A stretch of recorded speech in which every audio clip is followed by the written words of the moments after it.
Overdrive. No way! Aren't those the 7 ninja swordsmen of the mist? Oh, what's this? It's slight, but the blade's gotten chipped. I have to let it drink some of their blood. We can't take them on all alone. I made it in time! Father, you don't stand a chance against any of them! I've got the gate of death. Now's the time. Open! 8 inner gate formation!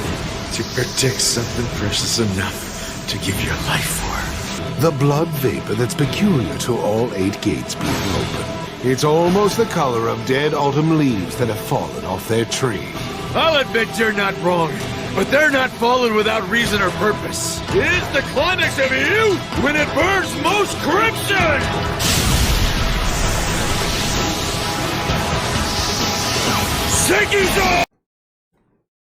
Hey there, gang. What I've got for you guys here today is probably one of my most passionate and ambitious guide updates that I've made so far. Strap in, because this is going to be a long one. So before we get started, I think it's important we discuss some background. Anybody that has been watching me for a while knows that I have a very, you could say, competitive mindset. While I don't necessarily dedicate a lot of time to comp DBD, I do explicitly play the game with the mindset of trying to win as much as I can. I want to have the best performance that I can. And when you play a killer like Clown that lacks in map mobility, sometimes that means you have to make certain macro decisions in order to compensate for your own weaknesses. And what I specifically mean by that is camping and tunneling. This is something that has drawn me a lot of ire over the time that I have been streaming Clown to people, both when it just comes to those I play against and those that watch me. They don't like to see it. And, you know, I've always said I get it, because it's not fun being on the receiving end. And it's really just a shame to be caught between a moral quandary where you have to put your own vested interest of trying to win a game that you are playing and the fun of the person and their expense. And so being in that position for many months and having to deal with just that surrounding situation of my own experiences, what I ended up coming across when it came to potential possibilities in this recent PTB in 7.2 is an opportunity to maybe break that mold. I think, and what seems to be true following this most recent patch, is a way to transcend a lot of what I have prescribed for a lot of Clown players and to adopt a new strategy that, assuming it's not nearly as viable, it may situationally be even better. You know, Clown, due to his low map mobility, has always struggled because he can't really deal with generators getting popped, regardless of how fast his chases are.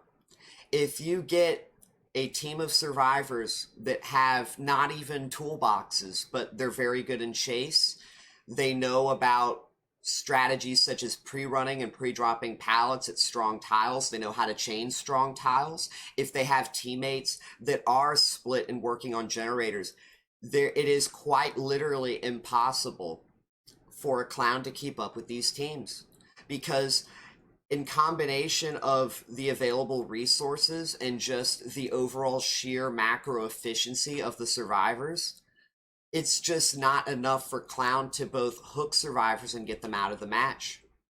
What you really have always had to do is you've had to rely on extreme camping and tunneling to punish the macro decisions of the survivors. And that is what I'm hoping to change. What I've hoped to change with this build is to break away from camping and tunneling.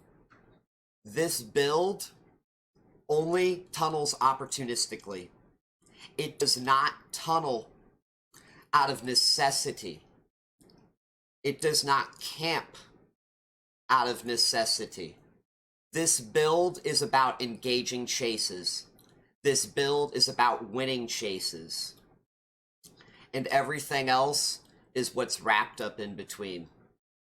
That is why I've spent the time here today discussing this build. So, first things first, let's get started. The name of the build itself, I call it the Gate of Death. The reason for this name is because if you look at my build templates, you will notice a very distinct difference with this build by comparison to any of the other builds I've even listed within the guide as well. This build not only shatters the template, but it has absolutely zero generator slowdown, zero regression, zero blocking.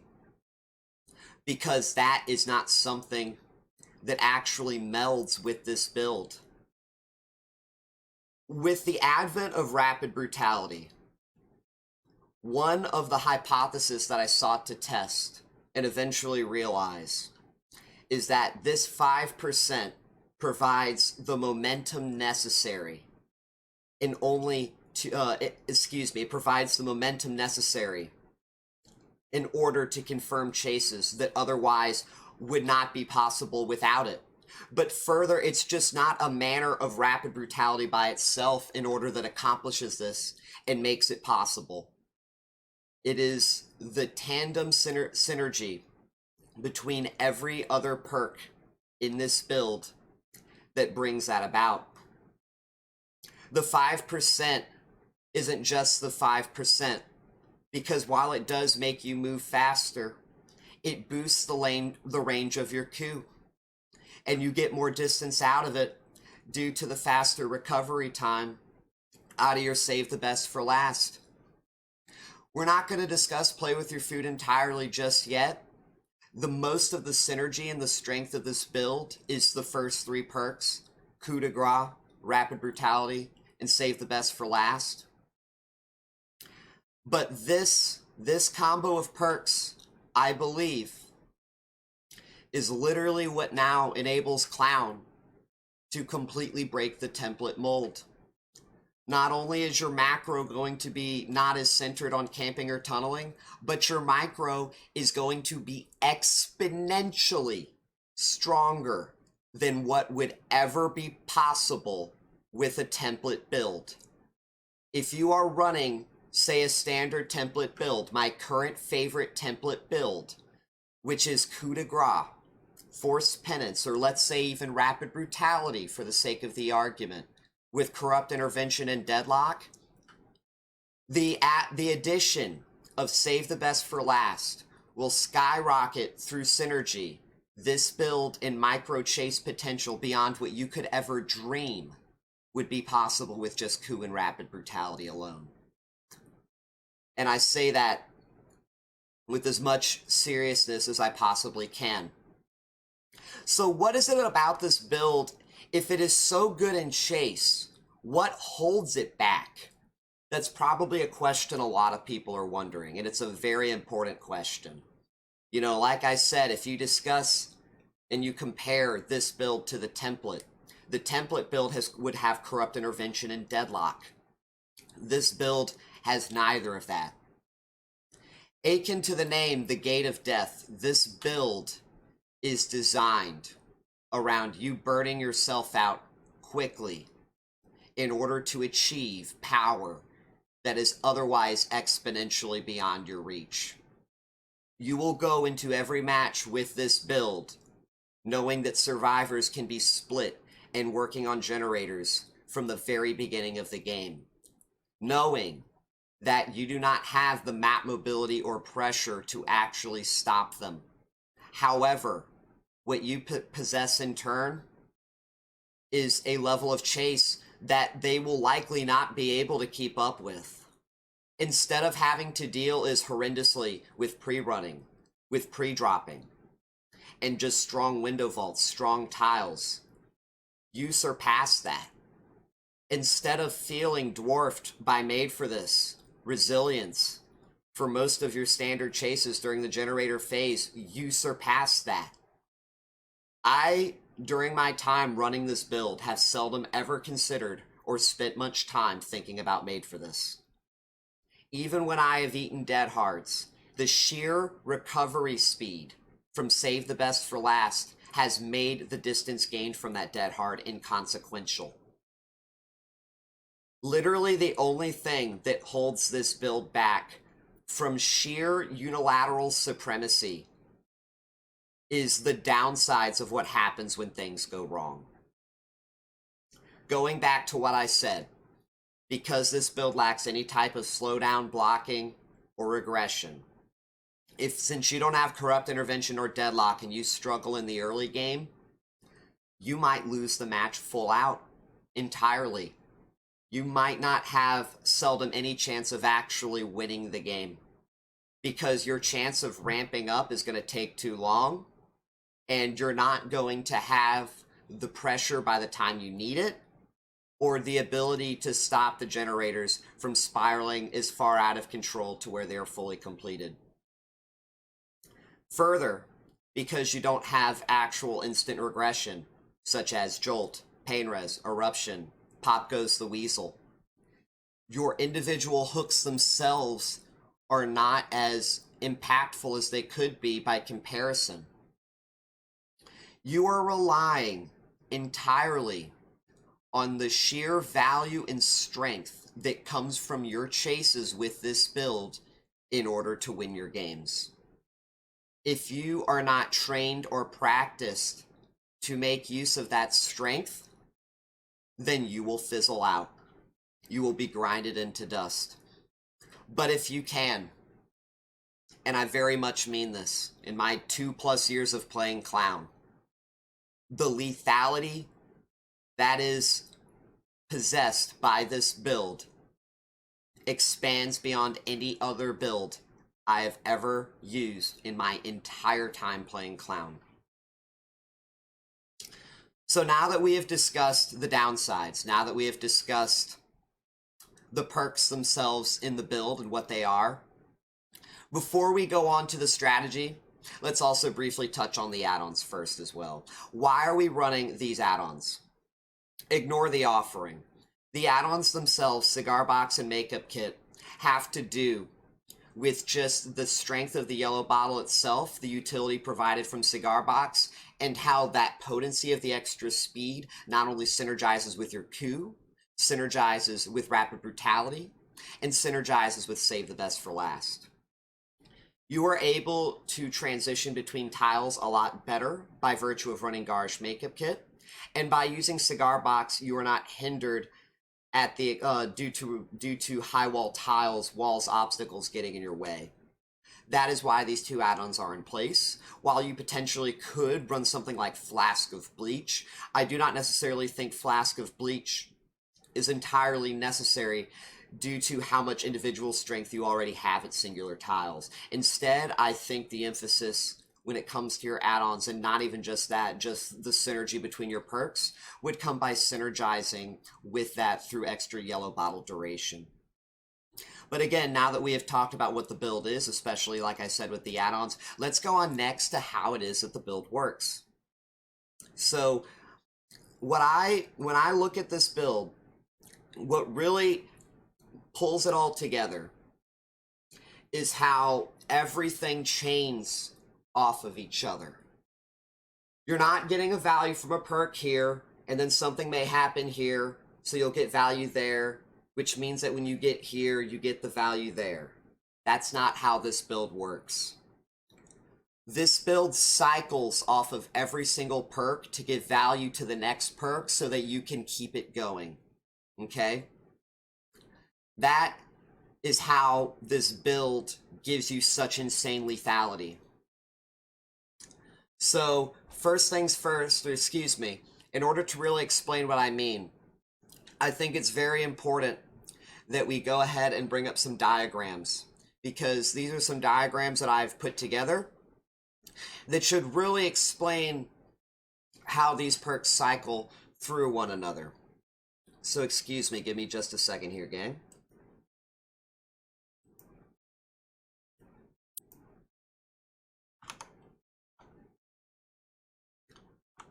I think I was a little bit faster at doing this initially.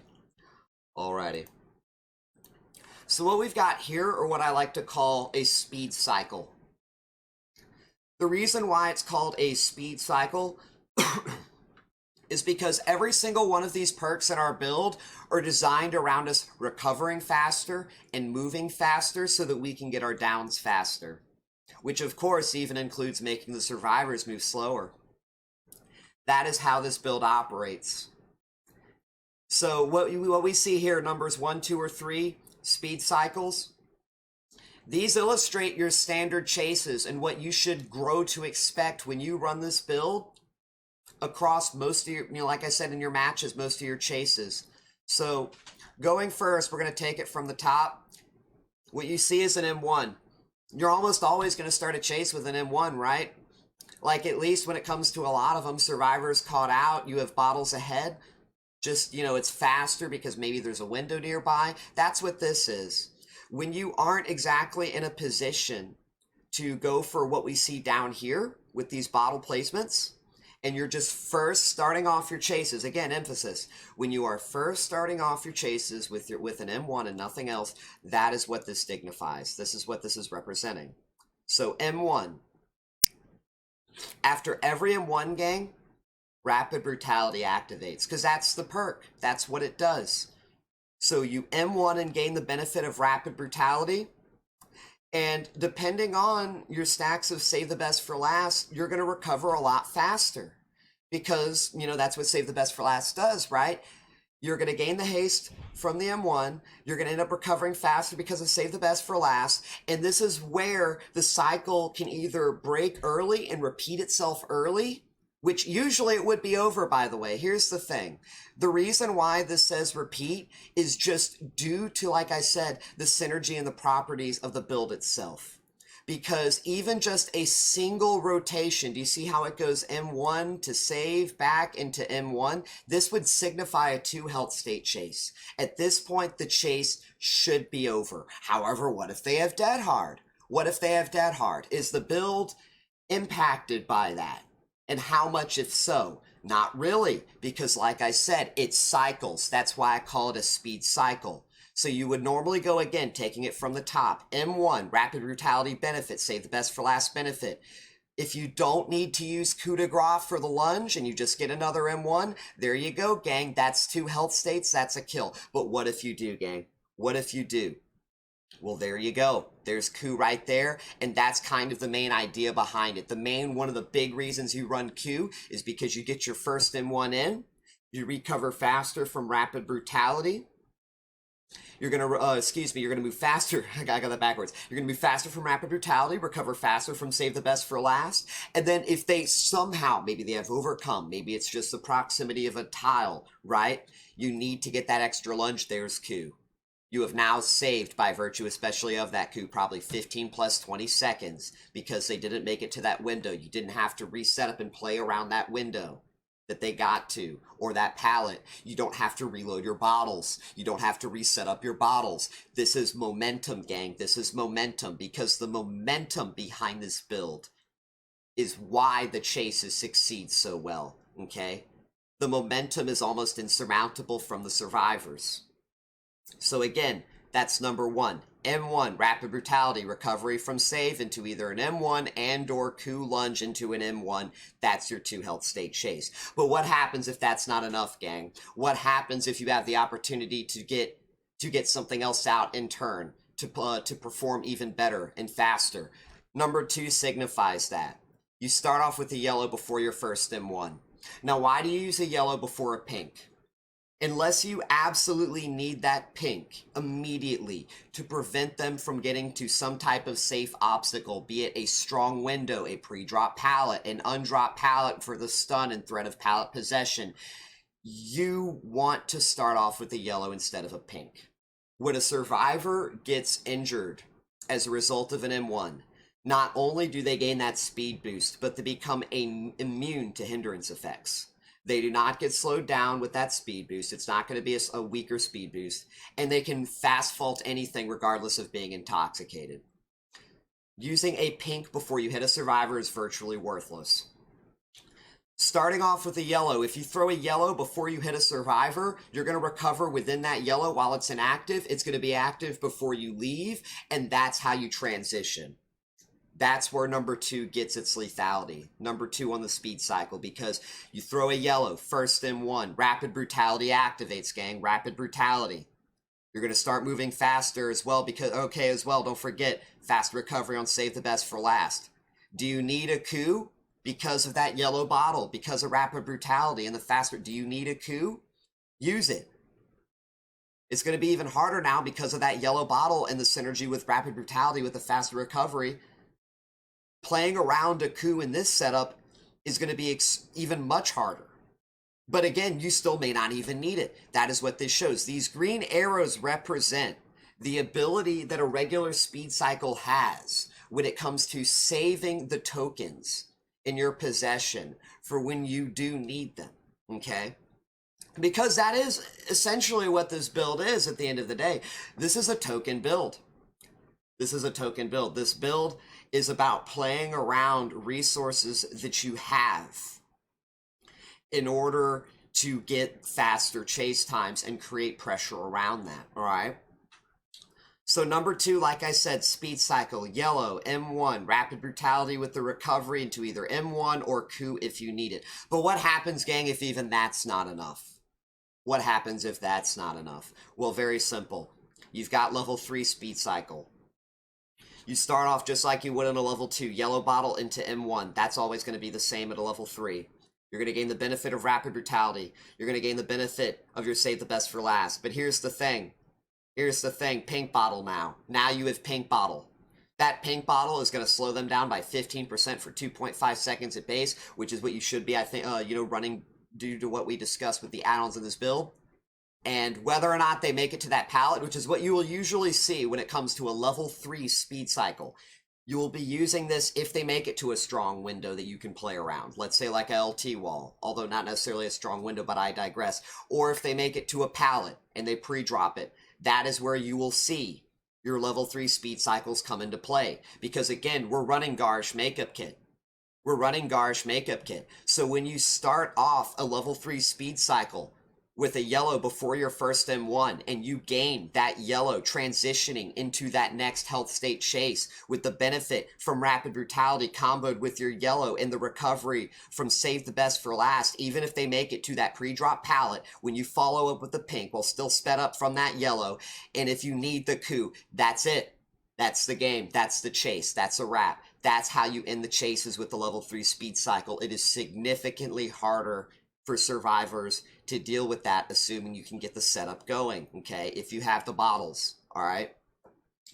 That is basically, at a very basic and general sense, that is how the build is set to work. This build is pure chase. You're playing completely into Clown's strengths. You are foregoing his weaknesses, and you are forcing survivors to recognize and appreciate the strength of your chase potential.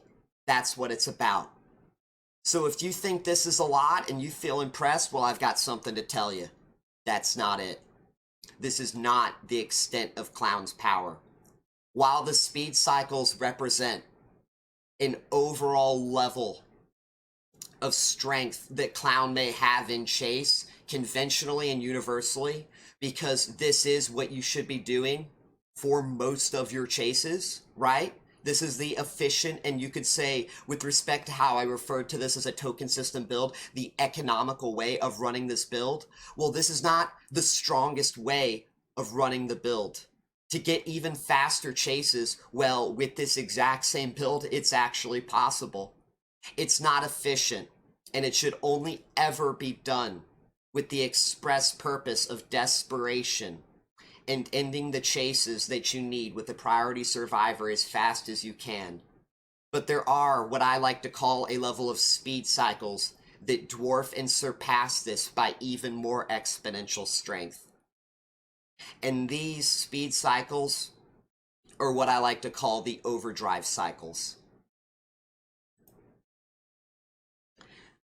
Compared to a speed cycle, an overdrive cycle starts every single M1 with coup de grace on the lunge.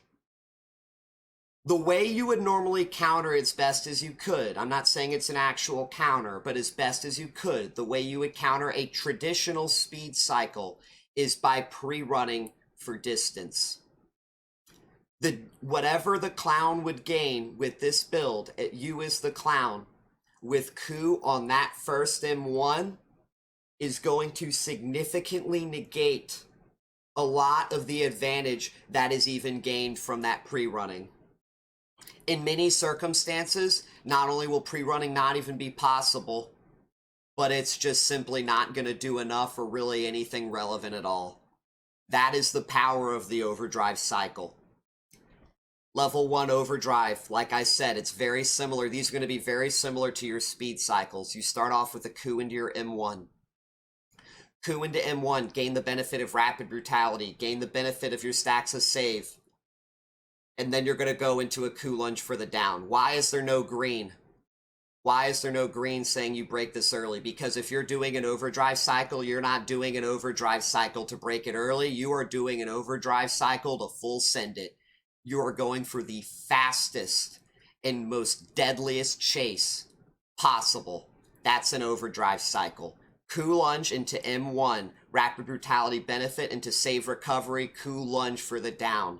This is extremely deadly on its own without even factoring in Clown's power. Without even factoring in whatsoever his bottles. This is very powerful. But now when you include his bottles, it becomes even stronger. The level 2 overdrive cycle. It's very simple. Like I said, it's just like the other one, but with a coup at the beginning. First yellow, though. You want the yellow on that survivor as they start to run. Where they're going. Coup lunge into the yellow. You coup lunge into the yellow onto the survivor. Hit them and recover within the yellow. Now you will gain the benefit of that yellow. You will gain Rapid Brutality following that M1. You will gain Save the Best for Last recovery. And then again, because of that, with that speed from Brutality, with that speed from your yellow bottle, you coup lunge into your second M1. And the lethality of number 2 is again even stronger than overdrive cycle level 1. But beyond that, just like we saw with speed cycle level 3, well, even with these overdrive cycles, there is something stronger than level 2. The power behind this next overdrive cycle is so powerful that I would borderline call this an ultimate technique. This is the ultimate attack, if you will, when it comes to trying to take out a survivor. The influence and synergy behind Clown's bottles and the perks that you are running in your build is something that virtually zero survivor will ever be prepared to counter. If you need to take out a survivor right now and as quickly as possible with the greatest effort possible, you would run what I like to call the Night Guy combo. Again, the name of this build is the Gate of Death. And based as derived from the name of the anime, the character sacrifices all of his energy. He puts it all into one singular final blow with the devastating strength and the intent to destroy his enemy. That was what was called the Night Guy. And that is why I have dubbed this specific overdrive combo the Night Guy combo. Just as we have named the name of this build the Gate of Death. That is in essence the full strength and power behind this build. Now, as much as I have broken everything down, I can understand that for a lot of people, they want to really see things for themselves. They want to see matches, and I'm eager to show you those matches and what it looks like when you run this build properly. So what we're going to do next, going forward in the same video, is I have multiple matches where I ran this very same build on stream with very fantastic results, and I'm going to show you guys matches, some very spectacular highlights using this build that will hopefully showcase to you guys exactly why I am so passionate about it. I would not have dedicated as much time that I have if I truly didn't stand with conviction behind the words that I say. So, without further ado, I hope you guys enjoy the next matches I'm about to show you, and following each match in between, we're going to be discussing things so that y'all can understand things better, because that's what I'm passionate and ambitious about striving to do here. So, again, without further ado, see y'all in a few. Dead Dawg Saloon. So that's, I mean, it's better of the choices they pick. Oh. That's definitely not sake. I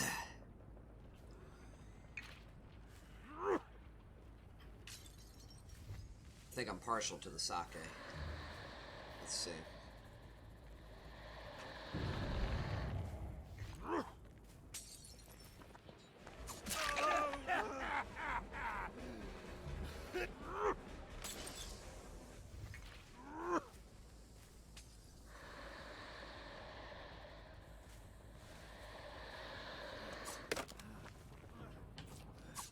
No way, dude. You're gonna pop that so early?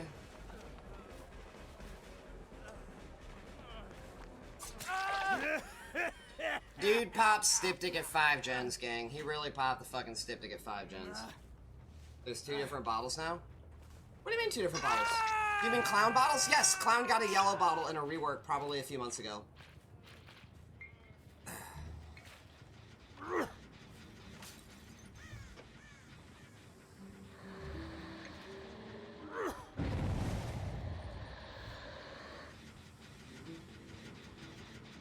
She is so far gone, I can't initiate this chase.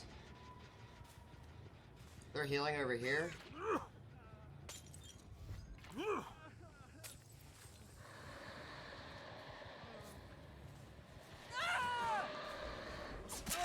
I have to hit him and not her because she's the obsession, FYI.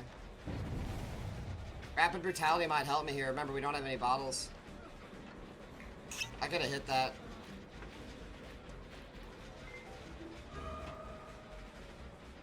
She didn't realize she's actually helping me. She's giving me twist stacks.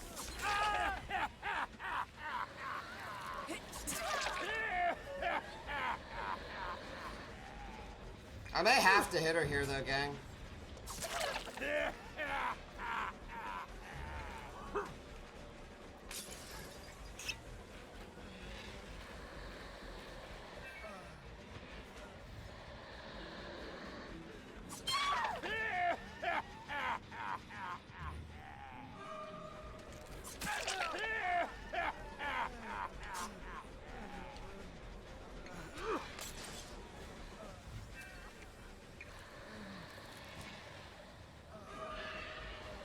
Dude, I'm just farming quiff stacks off of him.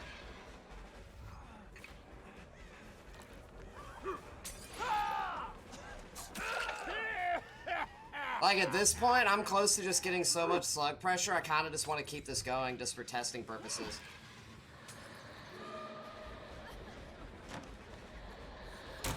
We keep our stacks! Well, we don't have any stacks, never mind. Well, yeah, we keep our Stibiffle stacks, let's go! This is actually still good! And then we go back for the person that's on the slug.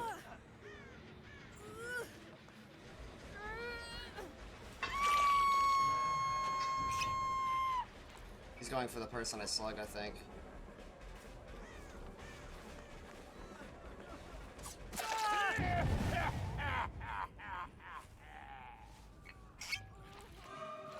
Dude, she is feeding me so much, man. Do y'all see this?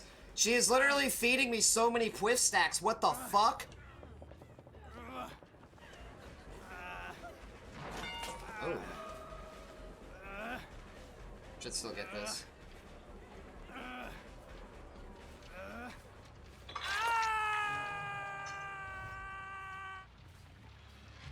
Someone's right here.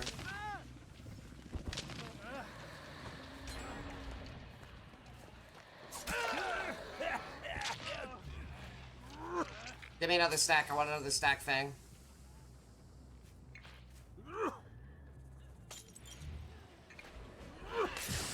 Dude, he gave up. Holy shit. Fang, feed me. Feed me, feed me, feed me, feed me.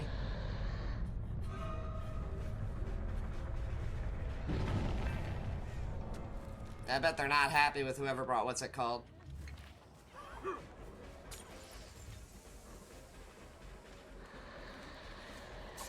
Ooh, damn.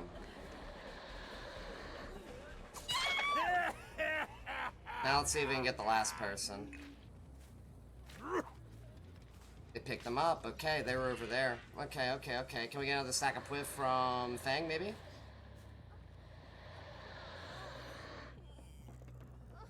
Does that really not initiate a chase?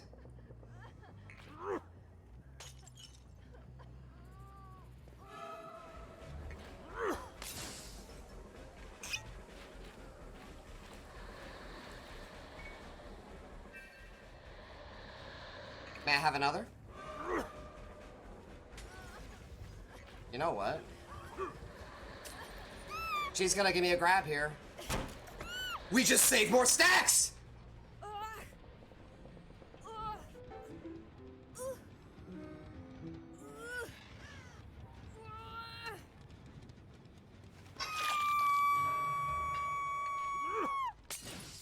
We downed her over here, didn't we? No, it was over there to my right. There they are.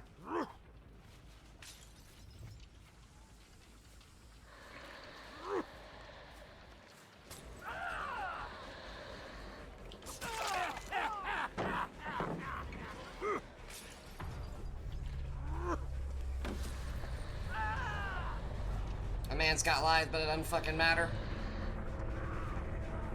Oh! Oh my gosh. Really? Interesting play. I must have thought I was gonna respect.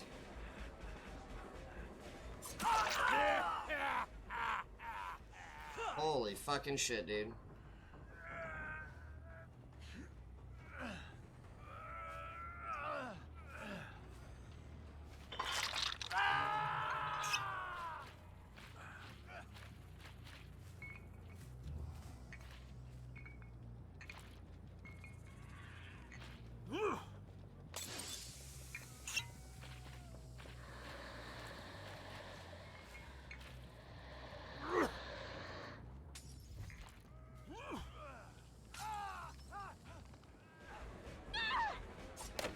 Damn.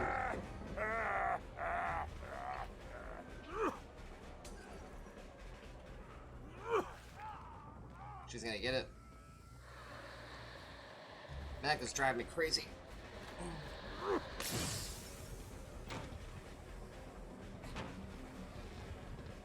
Get my refresh on my yellow. Do I make this? Yes, I do. Good to know.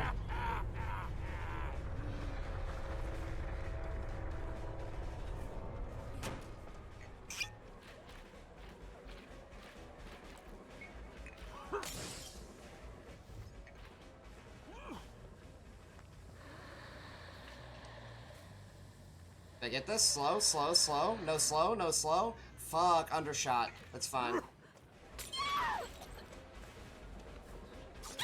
GG's, good chase. Good game, hot damn.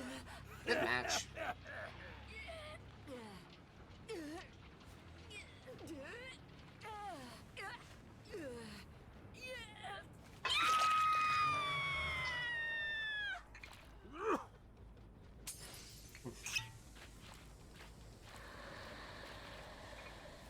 Yeah, with her being the last one, there's no chance for the hatch there. Yeah, GG's.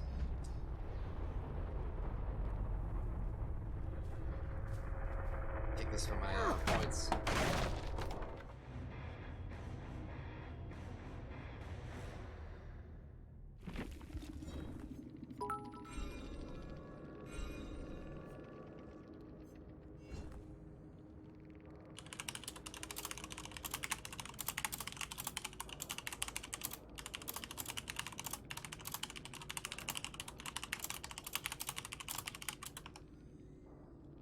Thanks for the follows, by the way, gang. Welcome. Oh man, I'm gonna drink a whole bottle of water for that and probably pour another shot so I'm still hydrated because I gotta celebrate for that. That was so fucking wild, dude. Yeah, GG says, dude. Alrighty. So a big part about why I wanted to show this match first is because not only was it an incredibly strong performance, that can show what this build enables Clown to do when he really gets going and has very good performance, but it also does show as well how useful and supportive play with your food can be in this build. Because again, a big, if not the majority of the build's strength does hinge on Rapid Brutality, Save the Best for Last, and Coup de Grace. You shouldn't be running play with your food in your build with the expectancy of going out of your way to get those play with your food stacks. Those stacks need to fall into your lap. That is how you run play with your food in this build. That is what makes it valuable. We did not seek the thing at all this match beyond pure convenience. When I was pressuring an area that I knew in general survivors would be, and within maybe 5 meters of that general area I know Fang was there and I see her, yeah, I'm going to start the chase because it takes, 2 to 3 seconds to start and know I can end that chase, and that's free haste, gang. See, play with your food, when it is active, is actually pretty damn strong. The reason why, again, I said you don't go out of your way looking for it is due to how inefficient it can be to do that. But when the stacks fall into your lap, when they are basically given to you, when they are convenient and easy to get, it goes so well with the build, in addition to just the supportive nature of Save the Best for Last. Because, again, as much as I talked about how good it just could be, you want to run play with your food in order to discourage the obsession from getting involved with you. See, I've run iterations of this build before that do not have play with your food, and you start to lose a lot of momentum, you start to lose a whole lot of pressure whenever the obsession is extremely aggressive, because they know their team is being macro efficient. They know they can insert themselves into chases to take stacks of Save the Best for Last away from you, to prevent you from committing to a chase against a non-obsession survivor. You've already put a lot of time into it, because they know even if you break from that non-obsession, you down that obsession, you commit to the hook, that is a very, very terrible micro and macro decision for you as the Clown. They are very cognizant of that. But with play with your food, not only can you eventually just start to go around them, not only even if you just got to pink them without a yellow pink and play with your food it, they are just empowering you if you even so much as look at them for killing their entire team. Because that's what happened this game. In this specific game, just by virtue of the Fang inserting herself into altruistic situations, that is how we killed her whole team.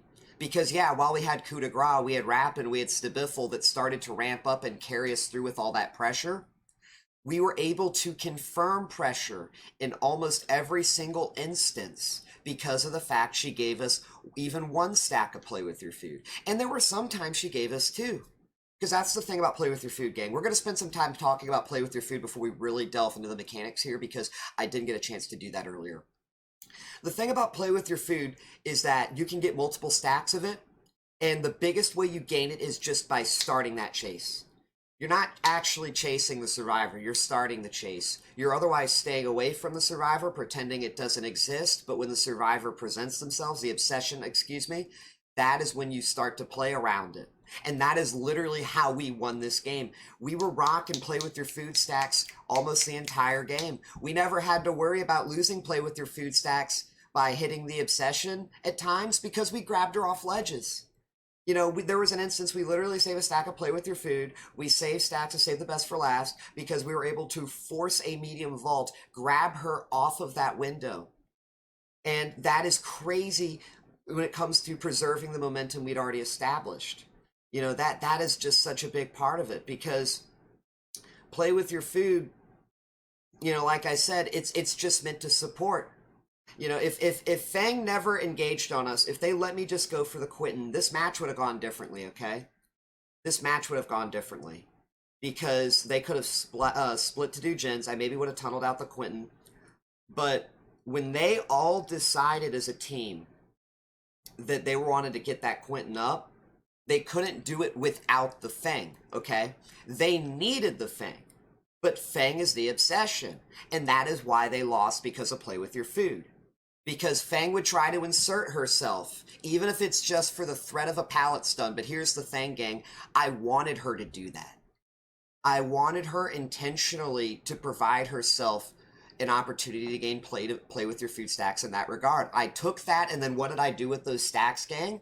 I went into main building and I coup lunged the Yunjin. Why? Why? Because I know everybody's out in front of main. I take that one play with your food stack with my coup, I lunge into main with my yellow, and I drop the Yun. She is displaced from the team. Nick is trying to pick up. Why? Because the Fang probably knows I'm playing around with play with your food. And so Nick is picking up, and we coup into Nick.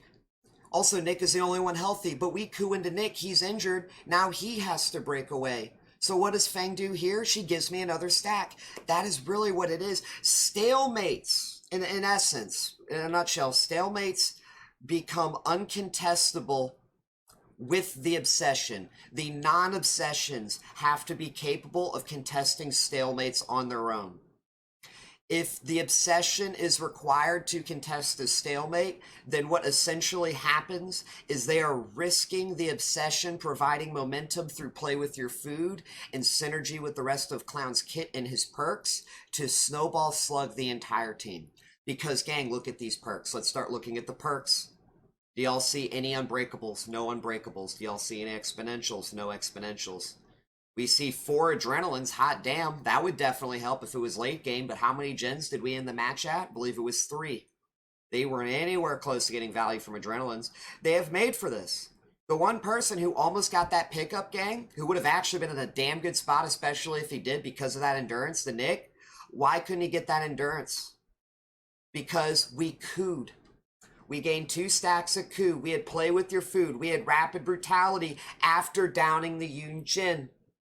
We down the Yunjin with coup, play with your food, gain rapid brutality, come back to the slug, front of main, coup with brutality, into Nick, push him off.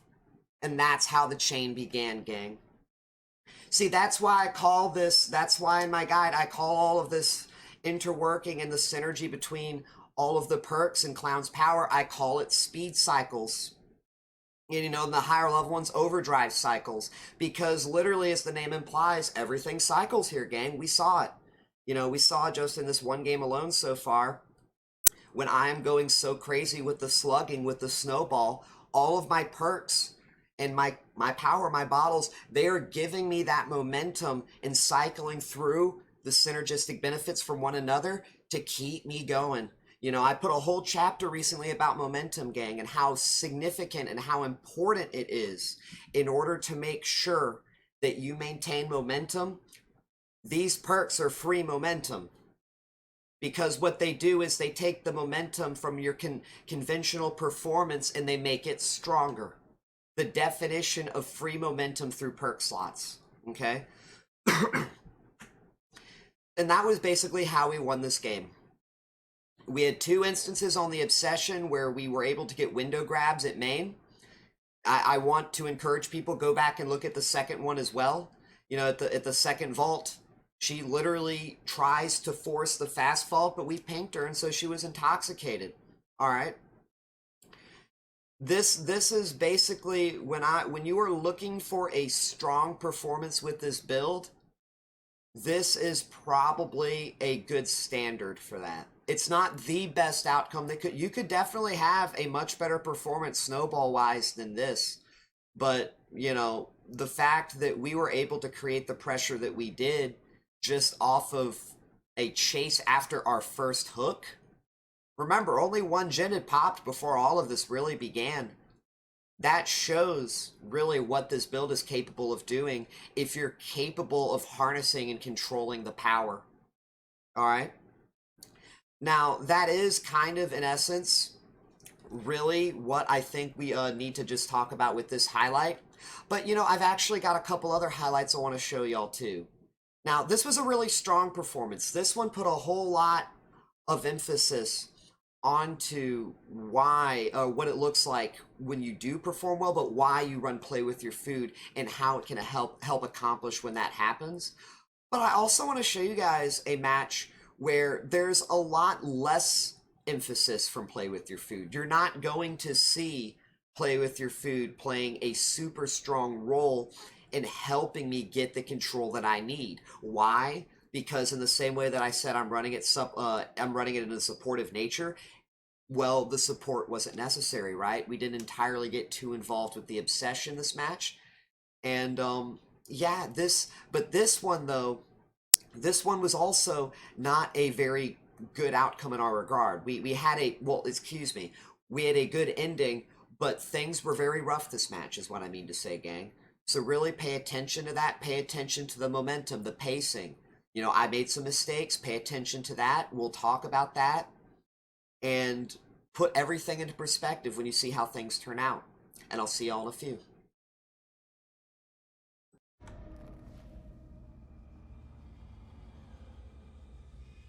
Let's go. Oh, let me see. Thompson house, how interesting. We see a crow, that tells me someone's right over here. Whoa! Oh shit. Hey!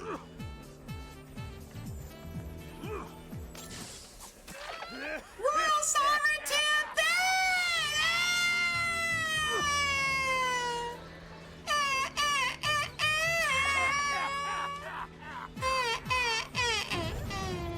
It's gonna play a few times. Thank you so much. Oh my gosh, thank you. Oh.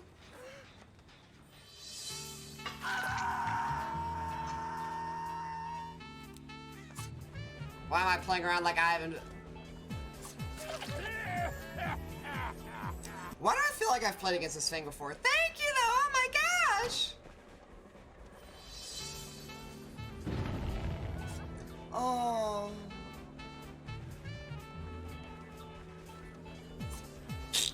Okay, dude.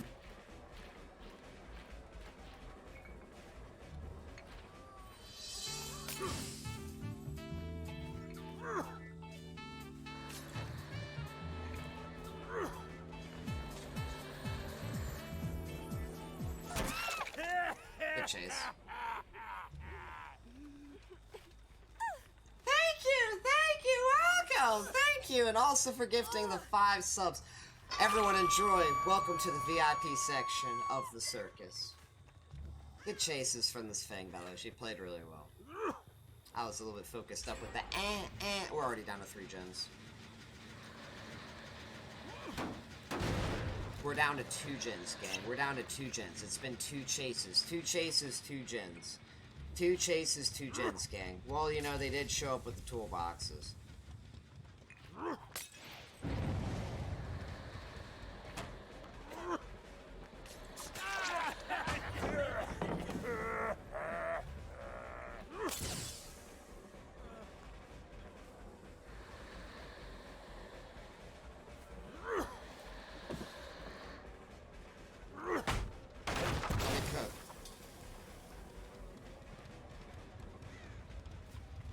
First time seeing that perk since the patch, by the way. Holy shit. That's still regressing.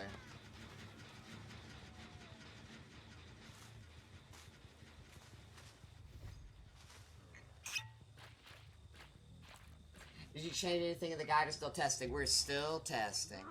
This game's probably GG's as FYI, gang. Oh my gosh, there we go, never mind.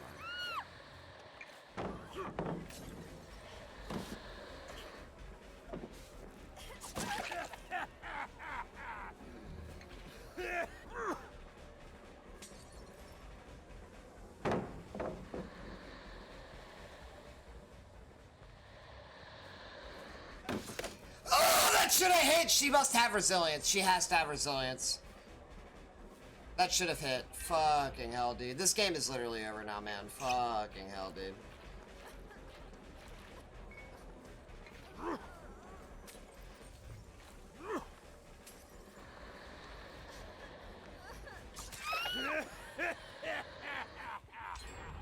Yeah.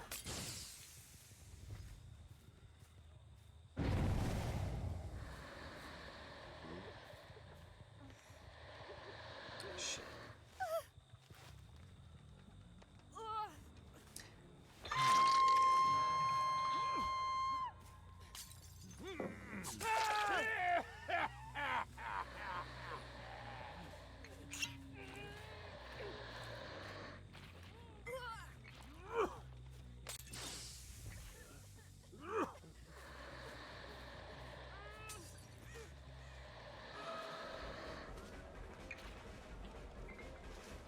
Hey, give me those post stacks.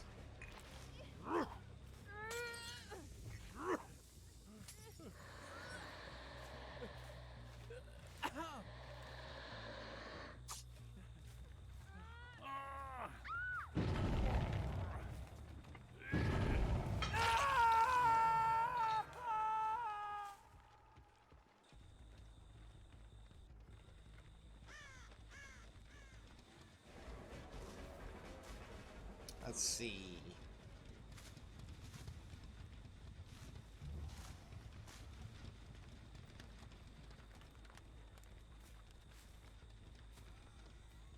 Damn, it takes so long to enter chase like this. Holy shit. Y'all see how hard it is to enter chase? She has to have made for this resilience, I think. I think she is double. She has 2 chase perks. She's camping the pallet, too. No, she's not. Okay. Off the record. How interesting. Don't see that every day. Oh my gosh. Doesn't matter. She doesn't make anything. Thank you.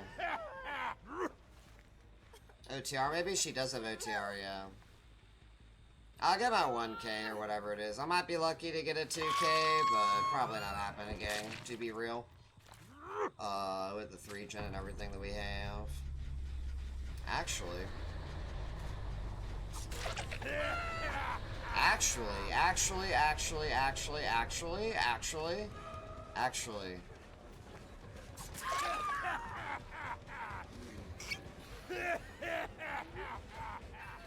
thanks for the stacks.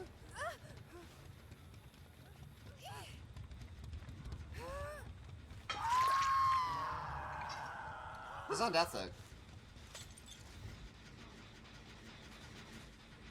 I know where 2 people are. We're gonna get my yellow, pulling right, hard right, hard right, hard right. Damn, I didn't get it in time, so they're not actually going for it.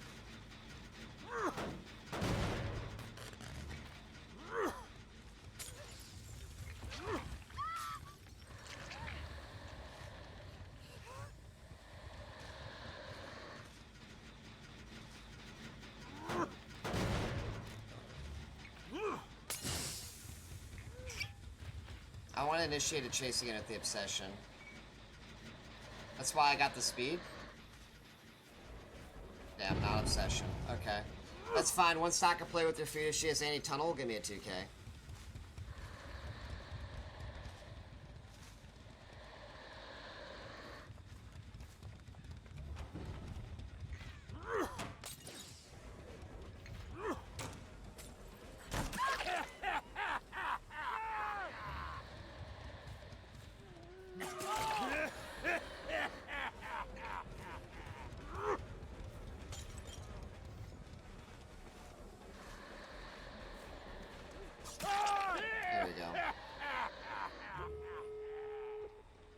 Alright, we might be able to get a 3k here.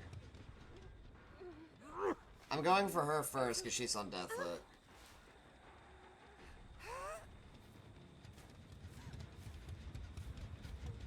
Her not struggling is so good. Because that means they can't get the gate going if they're picking him up. Beautiful. And there we go. We brought the 3k back, gang. We brought the 3k back.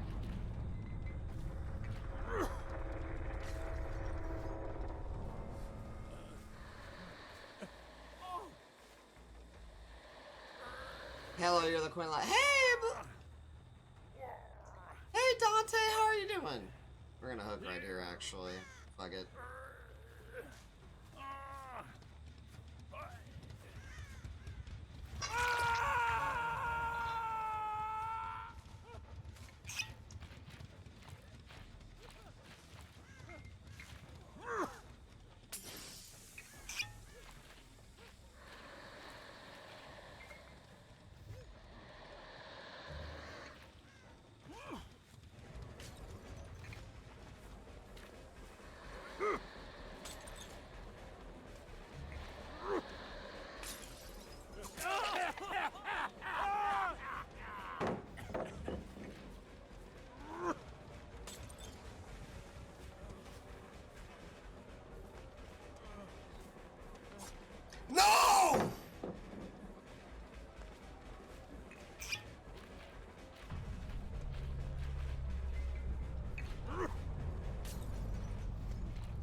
gonna get it.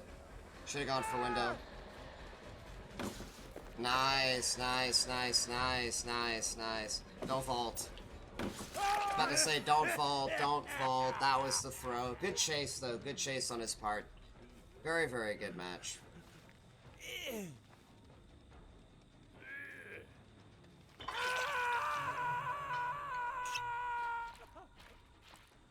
Cheers, game.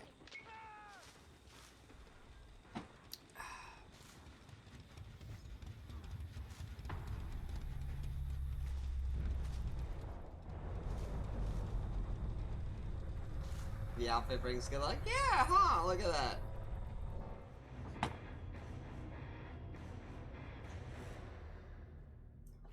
He is a diehard in his family, who is? Y'all, no gen slowdown. No gen slowdown. And we went against double BNP with Prove Thyself. Made for this. Remember when I said she had made for this in resilience? Did I make that call, gang? Y'all, didn't I make that fucking call? Y'all, I'm not capped on this shit. I have enough experience. I said she had resilience. I said we hit that. I literally said we hit that. She has resilience. You know what I mean? So, really, really good team. GG. Alright, so in this match, not only did we end up going to a much worse map than Dead Dog Saloon, but the survivors we went against had significantly stronger builds. I mean, right off the bat, we see medkits with Prove Thyself. They brought the map offering, sending us to Coldwind. You know, we have someone else who has Prove Thyself. We have 2 people with BNPs. And, you know, we have 1 person who happens to have a super meta chase build, especially with Anti-Tunnel. And what was it that actually ended up happening this game? Who is it that we ended up chasing somewhat early into the match and for the most part actually ended up putting a lot of pressure on? The Fang. This is unironically the worst outcome we could have somewhat expected to have go against when it comes to this match. Because literally any single one of these other survivors that is in this lobby would have been someone better to focus early into the game. In fact, the first person that we did hook was the Claude. You know, the Claude really had nothing supporting her very early in. She even had a BNP, so that is probably why we didn't necessarily lose so many of our gens with the double BNP so quickly. We were able to delay that a bit from the Claude. However, as I'm sure y'all were able to see transitioning after the Claude when we went into our next chase early into the game, we went against the Fang, and, you know, I kind of made some mistakes, gang. You know, I didn't exactly play perfectly, and I got caught on something at one point when I was doing the LT, which did slow me down. That's why you're going to see, you know, you saw a couple of those weird lunges, because I got caught on this barrel. It's kind of hard to really explain if you aren't exactly familiar with what I'm talking about, but it literally stopped me from moving. But yeah, we had a really, really rough early performance chasing the Fang, and shortly after I did finally manage to hook her, what happened? You know, we went from 5 to 3 gens, but that's just what's on the gen counter, gang, 5 to 3, because as I walked to one of those generators, as I'm sure y'all saw, that gen was almost done too. It was about, what was it, 4 pistons, 75%? That meant we were about to hit 2 gens, following a very strong early chase against the Claude, because, you know, we did have that bit of that rough time against the Fang, as a result of the builds that these survivors happen to have, okay? And, you know, that's why I did want to put this match into this video, because for all intents and purposes, this is not a match that we really snowballed like in the first one. It's not as if things all worked in our favor. Things, you know, we had a good very beginning, but things were really working against us. And, you know, part of why we really did win in the end was during the end game, okay? But there are some things to keep in mind. You know, we did not benefit much at all from Play With Your Food this game. However, that is twofold, because not only since we didn't benefit from Play With Your Food, that means we did not have to worry about the obsession inserting themselves and causing problems with the non-obsession chases. See, you know, again, we did win in the end game, and we did because we had all of our Stabiffle stacks. It was only when the obsession came in at the very end, when it was already too late, that we would have had to worry about not having momentum in the end game, okay? And another thing, too, to point out, a really, really big part that resulted in us doing well in the end game is these survivors, no one had adrenaline. You know, we don't even see hope, but I don't even think hope is really prevalent with respect to what actually transpired in that match that would have been game-changing against us, would have been if those survivors had adrenaline. Because we had 2 people slugged, I believe, right as the last gen popped. If those were double adrenalines, it would have been a 2K match. Because what would have happened is I probably would have gone back to the Claude, since I know she was on Deathhook, I believe. I would have been able to hook the Claude, take her out of the match, and then the other 2 would have had the exit gate opened, okay? And that is significant because that can happen in your matches very, very practically, okay? And what that means is you have to respect the importance of your chases. You have to respect the significance of your own individual performance. And you have to respect the macro efficiency of survivors that bring shit like double B&P on Thompson House, when they were also probably looking for fractured cow shit. Do you get what I mean? And that's really what it boils down to, okay? Now, this build isn't going to lose you the game just because you get sent to these maps and just because they have these builds, but you can't be dropping chases. You know, we did, again, I'm not making excuses, we did drop that early chase against the Fang, that very, very first chase when we fucked up at the LT. We very well could have downed her 25, 30 seconds in advance, and you know what, gang, who knows? Maybe I would have prevented one of those gens from popping in that turn, and I could have snowballed momentum off of that with all my perks. Because even if another gen popped, right, because they did pop 2, losing one of those gens would have given me 2 stacks of coup. Since we hadn't seen any pressure from the Obsession, we would have had our stacks of save the best for last up until this point, 1, 2, 3, 4.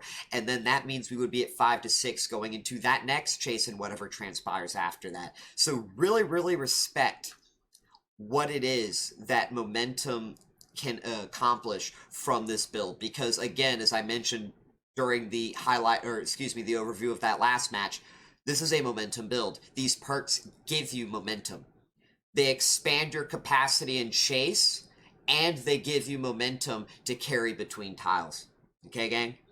So this was a very tough match. We only just barely pulled it back because we have the proficiency and the understanding. I believe it was the chase with the Dwight. You know, I'm going to go ahead and actually pull this up just real quick. We're going to go ahead and pull up that match just to kind of look at some different examples here, gang. But a really, really big part about why we did so well is because of that understanding in the late game. So let's go ahead and come back over here. We're going to go a bit farther back. All right, about right over here before this last gen pops. So we start going for this Claude. Claude gets unhooked, okay, gang, look at this. We start going for Claude because we recognize she's been unhooked. We need to put pressure onto her. We're low on gens. We know if we pressure Claude, perhaps we find the non-obsession, because we were looking at the non-obsession, I believe, earlier. And if not, we get the obsession, we would be getting a stack of play with her food, right? So either way, things would have worked out for us, assuming whoever it was that was over here doing the unhook. So we come back for this unhook again. We start looking for the Claude. We notice she's going this way because we have our cigar box. And we know she's going to look to play this tile. We have to respect her ability to get away from this tile. We have to play slightly conservatively until we get our setup. Because again, we're playing clown. We have our baubles. So once we do that, right, we get our yellow going. We start to set up here. We want to lock her in at this tile. I throw the yellow and I'm very, very displaced from it because I'm cognizant and aware of my own timers, okay, gang? I understand how long it takes for my bottles to activate. I'm aware of animation timings on vaults in order for her to attempt it. And so I know that I'm otherwise safe to make this attempt, okay, gang? So yeah, we come over here, and look, as she's vaulting in, I have my pink on the lockout, I get the hit, and we get the down anyways. We don't even need the pink, all right? And that's really important, because look, even though we don't need this pink, gang, look at this, this is literally what I'm talking about, okay? We're gonna fast forward a bit. We go and we get the setup, all right? Yellow, go in, go out to lock her in with the pink. The yellow that we intended to potentially use for her if she was safe and she got out had a multi-purpose unintentionally. And this is literally the definition of momentum, is your ability to recognize and play off of these situations. All right, so we get our yellow, we start coming out Shack, we hear the scream. That is what gives me the cue, by the way, that this is possible. because we don't see him on Cigar Box. Look, listen, look at the score events. Look at the score events in the corner because we don't have sound on, okay? We get the hit. Pay attention. We hear the scream right where you see intoxication. I'm sped up by Rapid Brutality. I have 8 stacks of Save the Best for Last. I have 3 stacks of Coup de Grace. And I know that he slowed down by my pink and I have my yellow. So I come around here, okay? Look. You can see his aura. I know where the window is because that's where she went down. She went down right on the window. I start my coup literally right now with awareness from previous experience and understanding. Again, this is when I say proficiency of using this build, gang, literally what I mean is you have to have understanding of how these perks work individually and in tandem with each other, because you need to understand how their strengths become exacerbated by other haste properties, other haste benefits, buffs. Anyways, I digress. So we get the lunge in here, right, when he's trying to get this vault. Remember, he is healthy, and we get the hit. He is the obsession. We trade in 2 stacks of Save the Best for Last, but it doesn't matter at this state in the game, gang. At this state of the game, our Save the Best for Last stacks, they can be traded as currency. That is how we can treat them. We get this hit, we still have 6, which means our recovery is on point. And the reason why you see me using a yellow and not a pink is because I considered the possibility that there was going to be a pallet nearby, and I didn't want to give him that the ability to play off of that. I would be able to do better with a yellow versus a pink in that regard due to coup de grace, and that's kind of why we did what we did. But again, really look at this, because this is honestly what I like to consider as the pure extent of momentum. We throw our yellow into place, get the pink, come in, hit her. Right as we hit her, okay, we get a refresh here as well. We come around, get this. This is literally, gang, if I had not respected the idea that there was a pallet here and I just treated this like there wasn't a pallet, this is literally a night guy combo. This is literally a night guy combo. Because we gain the benefit of our yellow to get the first hit with the coup, and then I would have been able to just go pink into coup. I go yellow on the possibility, because again, I don't have Zanchin tactics, right, gang? I'm respecting the idea that there is a nearby pallet. But if I had thrown a pink instead of a yellow with that understanding, and down to maybe 2 to 3 seconds sooner, that is literally what I mean by the night guy combo in my guide. Again, we're going to go back one more time just to showcase this, because this is very significant. We set up the yellow. We are playing off of momentum. Pink on the lock, inside, slug. We start coming around. We hear the scream from the Dwight. Come in, yellow sped up. And we lunge with that yellow to get the hit. Come back around. And we throw the other yellow again because I respect the palette instead of the pink. There's the down. That is essentially extremely close to the night guy combo. Okay, gang? And it's this type of capacity that Clown has with these perks that enables him to do this. You wouldn't necessarily be able to do this as well without Rapid Brutality. Yes, this Dwight went into a dead zone. Would we have necessarily needed Rapid Brutality in order to accomplish this? No. But there are many other maps and situations where, yes, we would have needed to, gang. And that's what it's all about, all right? What it's all about is taking full advantage of your perk, whether or not you fully need that extent or not, understanding how everything synergizes both with your power and the rest of the perks in your build itself, and then pushing that to the extent of its lethality. All right, gang? So I would say just about that this does wrap up everything that I wanted to talk about in this match. Again, you know, look at the outcomes. We lost almost all of our generators extremely quickly. We lost 3 generators after our second chase, okay? We had a pretty strong first chase. Second chase was very lacking. And as a result, we lost literally 3 generators. This is Thompson House. The survivors have double BNP. They have double toolbox. The person we focused had anti-tunnel. They had super strong meta chase. And as a result, it came very much down to the wire. But even despite the lack of gen perks, we were able to pull it back. We were able to pull it back. And, you know, by comparison, very interestingly, I'll even say this. When you look at in-game cleanup, when you look at in-game potential, this build excels far more than anything you would ever see out of a template meta build.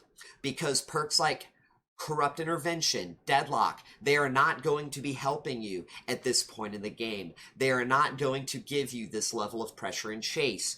And that, again, when you're playing a killer with low map mobility, is something that Clown excels off of, which means you are not taking advantage of that with the template build.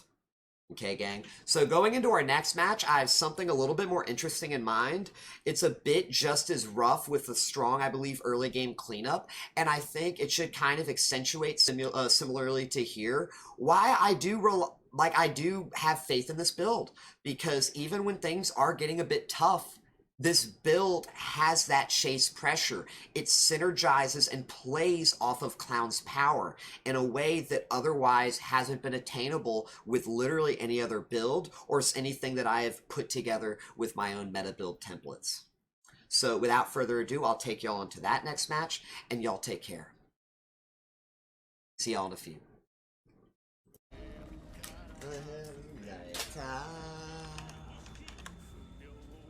Alright, let's get started, gang. I get both of y'all, don't worry. Let's see what we got here, though. Have I ever told y'all that I really fucking dislike this, right? I think they're on this gen, FYI. Ooh.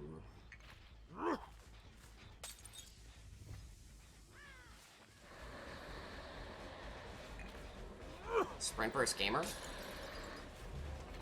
Watch this. We want to keep the duration going. Oh no, why? That cost me everything! Never mind.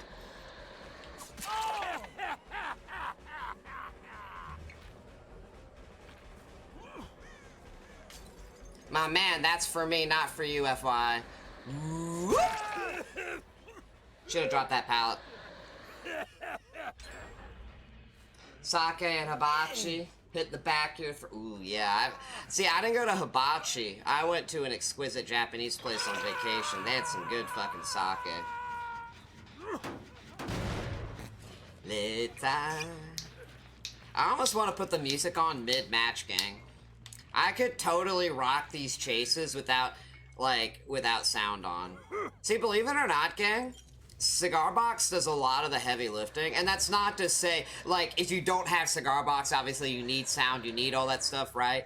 But when you do have it active, you know, I've actually played a lot with literally no sound on. I'll just be vibing with music and Cigar Box. We won't entirely go Tunnel Waddle if I can. We'll go for the other person. I'm feeling really chill, gang. Oh. Remember Rapid Brutality. Free drop. Oh my gosh. Oh my gosh. Rapid Brutality helping me somewhat chain regardless. Oh, we predicted her doubling back! Sorry if I'm too loud, gang. I'm really excited. I'm into this shit. Let's fucking go. Rapid Brutality for the momentum.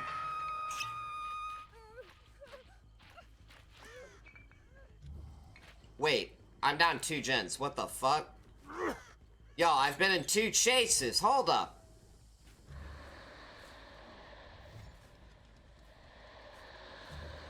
Damn, it's gonna be so hard to get to some of these gens. What's up, Bill?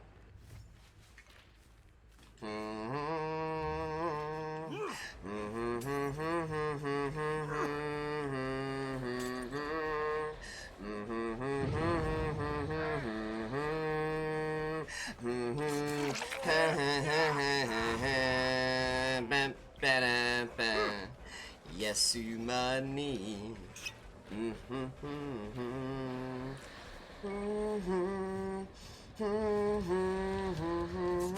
we go.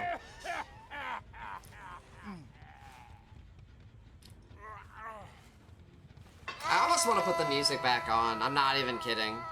I really almost just want to put the music back on. Maybe I'll do it next match. Have you killed them by a thing of Clown? Yes, yes, yes, yes. Singing Clown is my next. What are your recommendations? Yes, yes, get Clown. That's not the obsession. Can I get you to pre-drop? Thank you. Come around this way. Just kidding. Hit him with the fake. Ba ba ba ba ba ba ba ba ba ba ba ba ba ba ba. Thank you. Yasumadani. Yasuki.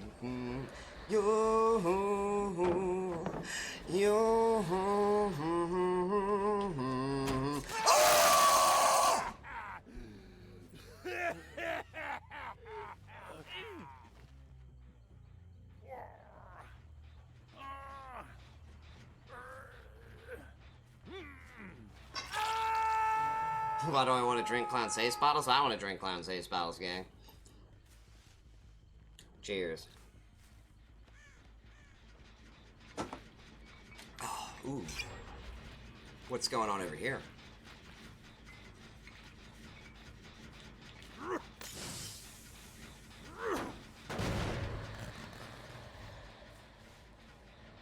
Ooh.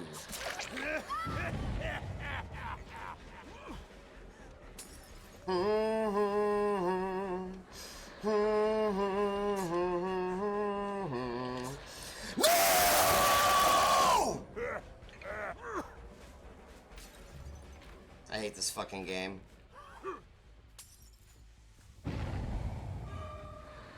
Give me my play with your feet stack, babe. Thank you.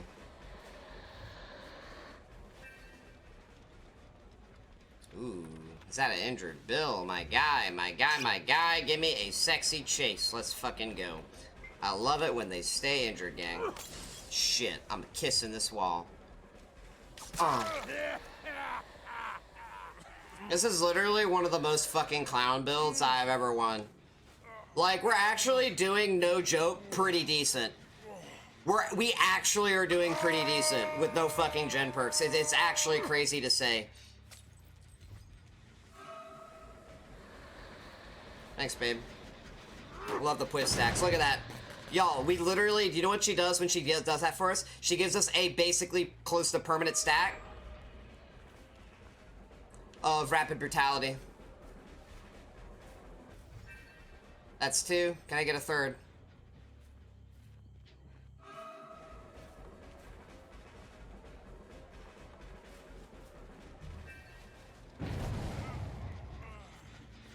Y'all, we are moving so fucking fast.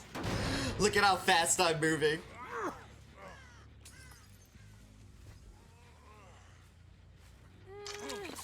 By the way, why am I hitting her now? Because I know that I'm gonna gain a stack from her mid-chase.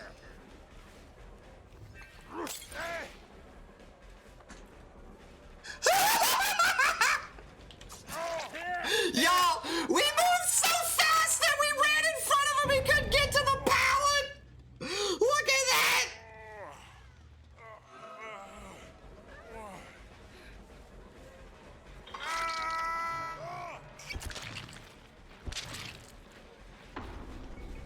Give me more quiff stacks.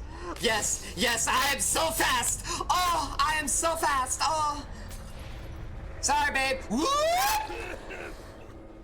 Where are we going? I'm so fast!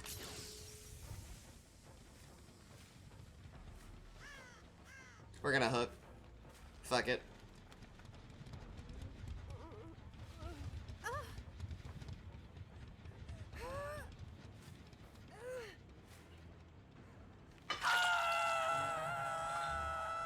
Yo, I got 2 stacks of quiff. I'm not reloading yet.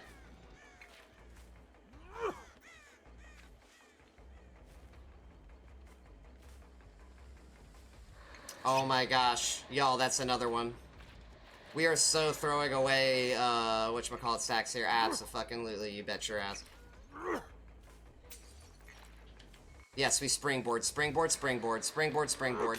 No! That's fine. All we need is a fucking yellow. Oh my gosh, it's fucking Lithe. Calculator on the Lithe. Oh!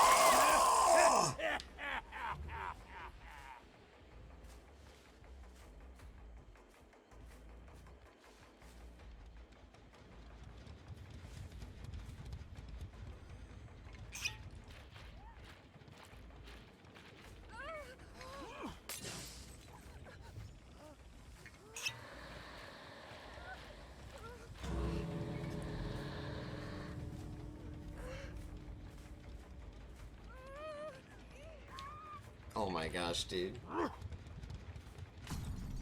It's not so much the Q stacks, Dooku, it's just the synergy with everything. She's over here, right? There she is. Oh, that's cooking. Dude, let me cook.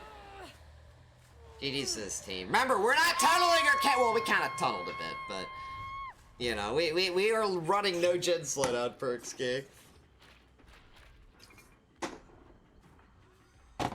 Yeah, man. Alrighty, so normally what I would like to do is have the post-match screen pulled up with all of the survivors' perks and their items, so that way we could go over their builds and talk about that with respect to the match. But sadly, in my very energetic stupor, I didn't exactly pull up at any point the survivors' builds. I just went next. I normally don't do that. I was just vibing. I was having a very good time. And we don't really have that information here as a result of that. So instead of looking at their perks, what I do have instead is the match I've recorded, uploaded, and we are going to look at it and talk about some key moments that kind of transpired, okay? So before we get started, you know, we are on Shelter Woods. I would say this is probably, of the 3 matches that I'm showcasing in the video, this is the worst of the maps. It can potentially spawn at base with an infinite window that is extremely difficult to play against if the survivor is going to take advantage of it, especially if they are running resilience and made for this. It can also be very, very troubling. Now, we do have a build that would kind of negate a lot of the, you know, advantage of their perks in that regard, but still, it's not perfect, right? And it's all partially about setup, and there's a few, you know, preconditioned factors behind it, right? Like whether or not we actually have enough pre-running distance, things like that. We don't really need to go into that, right? It's just recognizing what I mean in that manner, because remember, we're running no gen perks. We have no corrupt. We have no deadlock. So if we were to have committed to a very troublesome chase early game toward a tile like that, if, you know, that were the case, we could have lost a game-breaking amount of momentum this match as a result of that. In fact, we would have definitely had to identify very early into it that we need to leave, because, you know, the early chase with this build is probably the most important. If you have a very slacking first chase, you're going to lose 2 to 3 gens, because survivors spawn spread on different gens. You, again, don't have any corrupt. You know, you don't have any deadlock because the build doesn't afford that. Emphasis on that. The build doesn't afford that. That's why you don't have that. And you have to play around that, right?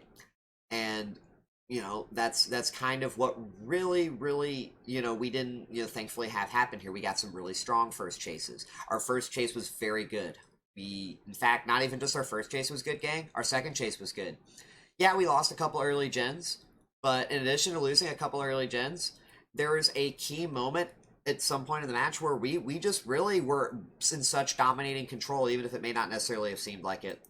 So there's about a point, you fast forward a bit, it's about right here where we start getting people injured, okay? We have 2 people injured. We're mid-chase. We down the Dwight. And right here, okay? This is about where we were at the most control in this match.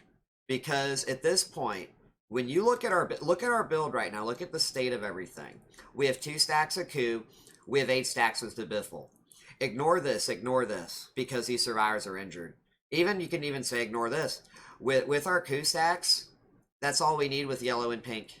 With yellow and pink, we catch someone out on this map because they're not at main, because really that's the only safe thing going, that they're dead. Like, we had a gen pop north, gang. We had a gen pop a little bit up here. I think it was a little bit kind of toward the end. Yeah, right over here where it goes from 2 to 1. See, I'm chasing the Kate, right? We're doing some stuff over here. That gen pops. See, I didn't realize it at the time. I was really, you know, not entirely, because I was, again, energetic stupor. That was an injured survivor who did that gen.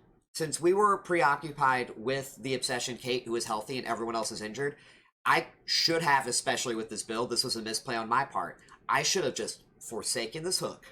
I should have gone for that person, because either it's the Claude or the Dwight. Dwight's on death hook. Claude had been hooked at least once. She could be put on death hook, and then that would have been done so quickly because of everything we've got. Remember, we just pulled up play with your food stack for one thing. Play with your food stack with coup de grace against that injured Claude. If she wasn't on death hook, we go straight back to that bill. We would be doing all of this so quickly that we would be going right back to that bill. And why do we know that we'd be able to do that safely? Because here's the thing. Who's going to be unhooking? Who's going to be unhooking? It's either going to be Dwight or it's going to be the Kate. If it's the Kate, we get another play with your food stack, and we go straight for the bill again. If it's the Dwight, we down the Dwight, possibly slug, down the bill. Hook the Dwight, hook the bill. There's a 3K. You get what I'm saying, gang? There's a whole lot of ways that we are able to just create so much pressure off of these injuries, and the best play that the survivors were able to do for their part was to do those gens. That's why you see them doing these gens while they're still injured, because ultimately we can't be everywhere at once, right? We can't be everywhere at once. The mistake that they would be making would be coming to us, right? They need to make sure that if they are going to put themselves in proximity to where I might possibly be, that it is done knowingly, with that I'm not going to be coming toward them, right? Maybe I'm preoccupied with something else, kicking a gen, chasing a different survivor, right? Like, I mean, y'all see me dancing with the Kate. We were dancing with the Kate so much this match. We got so many play with your food stacks. And, you know, admittedly, we might have overcommitted toward that because we could have put someone else on the hook and, like I said, snowballed, you know, but still, those play with your food stacks were a big part of what really pulled us back, because what this meant was this Kate really couldn't do much. See, she's over here trying to stay away from me.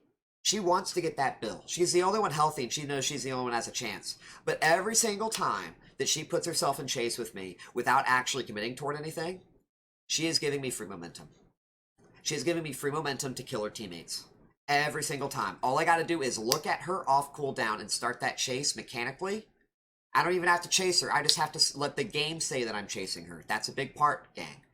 Play with your food is about letting the game register you chase. You don't have to actually chase. Whatever will start that chase, start it and leave, wait off the cooldown, start it and leave, wait off the cooldown. That's what we did. We built up our 3 stacks. We went straight back to that hook. We were able to get Bill right afterward on that hook. And then not only that, once we took out the Bill, you know, we did take out the Bill, right? We went for the Claude. Because after we did hook the Bill, what happened, gang? What happened right as we're going for the Bill? Let's rewind to replay this. We're coming with Bill. She cancels the Sabo because we are moving so fucking fast. We have 2 stacks of play with her food already. But in the process of her doing that, she initiates another chase as we're carrying. She initiates another chase. So we're sitting at 2 because she was feeding us this whole fucking time. We go and hook the Bill. And because she started that chase by being in proximity, wait for it. Now we hit 3. We hit 3 stacks. We are at a singular tile against the injured Claude with 3 stacks of play with your food. With yellow and pink bottles. With coup de grace. There is literally nothing any survivor could do at this point, at this tile. Even if she tried to chain, what is she going to do? Against 3 stacks of play with your food, with yellow pink bottle clown, with coup de grace, especially, there is literally nothing you can do.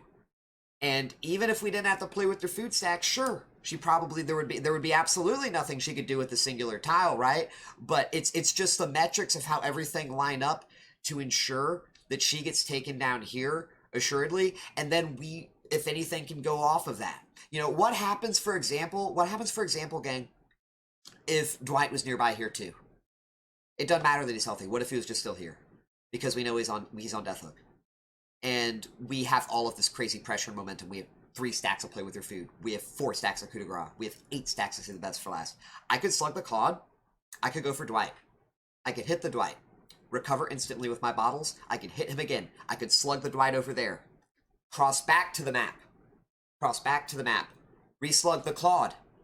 And if that Kate is close enough and nobody has any pickup, again, we don't sadly have the perks to see, I could go straight for the Kate. Slug the Kate, even though she's the obsession, and then I win the game. That's a 4K.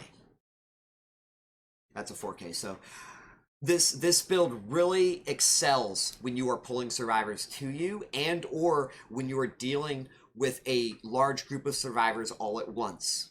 And once you have a survivor taken out of the match, especially when you are talking about that same type of scenario of multiple survivors being in one area, if there are only 3 total survivors on the map, then Clown, especially with this build, his ability to win skyrockets through the roof by comparison to literally with any other build, especially a template build that I recommend in my guide. Because a template build's only going to leave you with maybe Q or Rapid. It's not going to leave you with Stabiffle. It's not going to leave you with Play With Your Food. and you will not really necessarily you need, I should say, in this case, because we had that, that's how a lot of what happened transpired. You know, we actually pulled back a match that should have technically been a 2K, right? It could have technically been a 2K, but Kate was displaced. You know, again, we made that mistake, like I said. We could have gone for someone right after they completed that gen. Let's kind of go back toward that. You know, we were pressuring the person on the hook, and I did overcommit for play with your food stacks. I could have, when I was on this Kate, about right around here, I believe it was. Go forward a bit. Yeah, right back here, gang. I could have gone when this gen popped, because that is a guaranteed injured survivor. I know for a fucking fact that whoever is that's injured, because she's the only healthy person, you know? So I threw there. I could have done that there. And that's basically really what it all boils down to, is understanding where you truly have control, even when you don't have any gen perks. Okay? So other than that, that is most of it. But there are a couple moments too I want to highlight as well within this one match that really stood out to me with just how completely absurd our lethality is with this build, gang. And this is something, again, that we would not be able to achieve if we ran different perks. I want to repeat that. If we ran different perks, we would not be able to replicate what I'm about to show you. Okay? First things first, we go back to about 350. This is a very, very pivotal, excuse me, I can't speak. Pivotal chase. So we come over here. We catch out this Dwight, right? Let me go back even a bit so we can really, really follow this up play by play. We are running over here. We are walking to this corner of the map. We see Dwight over by this pallet. He runs into it. He's camping it. We tried to see, because we know he's going around this way. We want to get him on the right side of that pallet. And I'm pre-prepping the yellow for when I get ready to curve around. But if we know he's sitting on that right side, especially near the pallet, that this is safe. We don't have to worry about that yellow, which is why I start to walk in now. I start to walk in, and he actually, look at this. Look at his feet. Look at his foot. He's not anywhere near that pallet, gang. In fact, this is literally, when you see something like this, and this is something you pick up with momentum when you see it immediately, this tells me he doesn't have pallet possession, okay? And I can play around that multiple ways.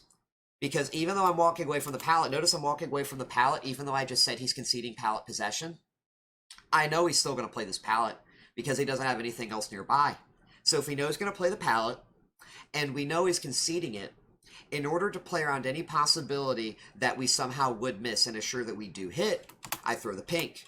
And I go through my own yellow, and I kind of double back, because I assume, based on how much time it would take and also just how he's playing, that he would have doubled back and I wasn't able to make it in time. But what I was talking about is called threading the figure eight. You go around the outside, come back through the inside, and then you come back through the outside again.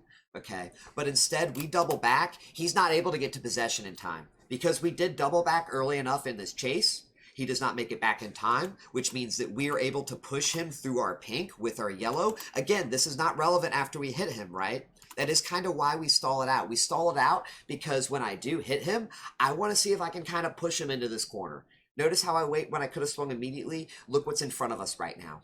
Look what's in front of us. Literally nothing but a fucking pair of walls, right? It's a dead zone.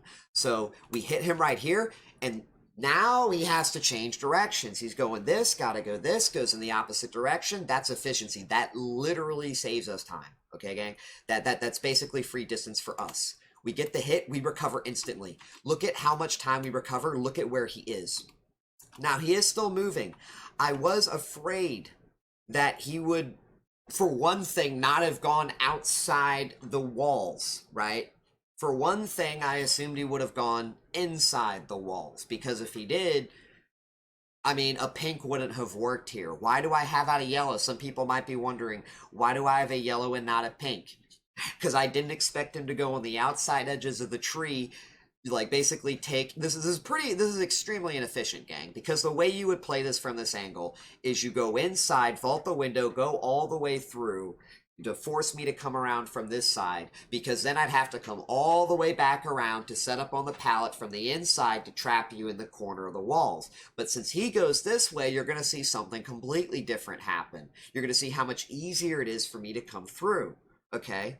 Because he didn't take that window and do what I said. So watch, we throw the yellow, because I already know that while I could have, if I had a pink out catch him there, that I'm not going to otherwise be able to do it. Like, this is a gamble. If I would have gone in or something and I made some miscalculation and he made that pallet without having preemptive bottle setup, look at how many bottles I have too, gang. Look, I have 1 bottle left, okay? So keep in mind too, playing around that as well. That is also why doing this. When you only have 1 bottle throwing a pink, if he had taken efficient movement, this could have been costly. But this 1 yellow, look, gang. If anyone's curious why we throw that yellow, how does it work out for us? Look, if you don't remember. We get this yellow here. We are still at the tail end of our Rapid Brutality. So we are moving still that 5% faster. And we are coming toward this pallet. He's playing the possession, okay? Do you see how he's looking? Do you see how his feet actually are angled? That's how you know he's not actually running to abandon the tile when you're using this aura reading. It's very distinct. If he was trying to leave this pallet without dropping it, you would very clearly through Cigar Box be able to tell that. So that is what I'm getting ready for. Watch. I go in. Remember how I said he's not leaving? That's why you see him double back, because he's getting in position to drop that pallet. He crouches, drops the pallet. That's so I can't exactly see he's going to drop the pallet. But, you know, aura reading makes it much easier for us, right? That's not really an issue. So he drops the pallet. And we start coming around. Normally at this point, this is a guaranteed hit. You don't even need coup for this. If what we're staring at nominally, you don't factor in any exhaustion perks, you just factor in base movement speed, you don't need a pink for this. You don't even need coup. You just get this with yellow bottle, right? Not even play with your food. You just get this with yellow before he makes it to the window, before he makes it to the pallet. But what happens here, gang? Y'all remember? 99 sprint burst. Do you see how he's walking and then he starts running? Do you see how he makes all that distance? This whole time, we're going to go back and we're going to replay this, okay? We're going to replay this whole chase. He had a 99 sprint burst in his back pocket. That's why you see him making the movement decisions that he's making. So we come over here, we push him in toward the possession, drop the yellow on the outside, fake the movement, drop the pink, fake the movement. He doesn't go in for possession. We take it, we get the hit. We want to bait him toward the corner, but he doesn't take it. He goes toward the jungle gym, but inefficiently. Probably partially, too, I will even say, because of how I waited. If I did not wait like that, he probably would have moved more efficiently because he probably wasn't entirely expecting it and didn't have his camera angled to do that properly, okay? So we do. Remember, we start coming around. I'm going to go 5 because I was just talking. We get the hit. We go in. Throw the yellow for the setup because I didn't expect him to move like that. We see how he's playing the pallet, coming back. He drops it. 99 sprint burst. But that's the thing, gang. Coup de grace. Coup de grace. We did not have play with your food. We did not have Rapid Brutality active at that point. That was that yellow bottle I was talking about. When I said that the yellow bottle is instrumental in getting some of these hits, even without the pinks, and that the yellow bottles individually can be stronger, or not even can be, they are, if we're talking metrics, that is what I mean. Because everything that transpired here, if I would have pinked him, let's say this right now, I'm gonna go ahead and say this right now. We come over here, if I didn't throw this yellow, imagine we are chasing this right now, gang. We're going over to this tile, and I put this away. Imagine right now I put it away and I swapped to a pink, okay? I didn't throw this, we're walking, I swapped to a pink. And I'm not doing this weird shit. I'm just walking into him. Because I'm not going to make him before he gets there. Maybe I would be able to queue. You know, if I was really, really, really prepared for it. But, you know, if I didn't make it for that, very likely, naturally I should say, excuse me, then what's going to happen, even if I pink him, remember, he's got 99 sprint burst, okay? In fact, I'll even clarify. You look at how he's looking at me, too. You know, that 99 sprint burst, we may not even have caught him for that reason, if he was really prepared for it, okay? But yeah, that pink right there, gang, if we would have pinked him and then he pre-dropped that pallet, and then he started the 99 sprint burst, look at this, and we didn't have our yellow, which boosts our coup de grace lunge range, there's a damn good fucking chance that, for one thing, I can tell you this assuredly, it would not have lasted by the time he got to that window. And if the debuff is gone by the time he gets to that window, he can fast vault. He's got the perfect angle, straightforward shot to fast vault. So that's not going to be a problem, all right? The problem is whether or not he has the distance for it. And with it expiring early, with you getting more distance bottle per bottle, from a yellow versus a pink at base, and we have extra distance from our yellows, that would have meant that we would have not gotten this hit. Through a 99 sprint burst, to clarify, we would have not gotten the hit through the 99 sprint burst. But we did, okay? This is huge, because what does this mean? What did this mean, gang? When we were able to down this Dwight right now in this chase versus what if we missed? Imagine, I'm going to rewind it. Imagine we were chasing this, we were prepping, and we lunged right here and we hit the fucking window. Imagine we hit the window. What would we have had to do now, gang? We're in the corner of the map, alright? We are in the back fucking corner of the map. Every other survivor is likely far from us. We've only got one other injured survivor at the moment, and the only person who has any type of serious hook pressure might be the Claude, I believe, at this point. And that is going to mean salvaging the match from this point would be significantly harder. Okay?